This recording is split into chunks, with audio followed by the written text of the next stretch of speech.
इंटरनेटवर सगळीकडे व्हायरल असलेल्या ह्या ज्यूसचं चॅलेंज स्टार्ट केलंय. ABC juice. एबीसी म्हणजे काय? ऍपल, बीटरूट आणि कॅरेटचा ज्यूस, ज्याने स्किनला खूप फरक पडतो असे रिव्ह्यूज बघितले.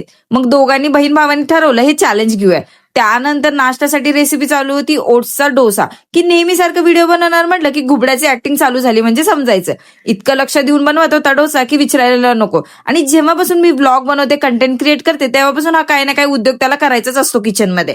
त्यात आम्ही जिम जॉईन केली म्हटल्यानंतर प्रोटीनचं पार्सल आलं होतं. तर इतका खुश होता की बस विचारायला नको, त्याची परत ऍक्टिंग चालू झाली. त्यानंतर मला जायचं होतं फ्रेंडच्या घराच्या पूजेला. तर मी मस्त असं ट्रेडिशनल ड्रेस घालून आवरून निघाले त्याच्या पूजेला जायला. तर तोंडाला ही लाली पावडर लावून निघाले, कारण मेकअप तर आपल्याला काही येत नाही. मेकअपच्या नावाखाली आपल्याला फक्त ब्लश लावता येतं. मग दोघींनी आम्ही गरिबीवर मात करून पोहोचलो लोकेशनला. तिथे पण मस्ती नॉनस्टॉप चालूच असते माझी कुठं पण, मग ते काही असू दे. जिम करून हे जेवण करते मी. डाएटचा फुल मोये चालू होता माझा. मग मैत्रिणी पण दाबून खात होती. जाता जाता आम्ही आमच्या बालमैत्रिणीला भेटलो. ऑलमोस्ट 10 इयर्स नंतर भेटलो होतं. इतकी खुश झाली ती की विचारायला नको, ते तुम्हाला दिसतच असेल. आणि मग तिथे पण फुक्कटची पावभाजी खाल्ली, कारण तिचा पावभाजीचा गाडा होता. आणि मग नुसतं एवढं सगळं भुक्कड सारखं खाऊन आम्ही घरी जायला निघालो. तर भेटूया नेक्स्ट ब्लॉग मध्ये. बाय.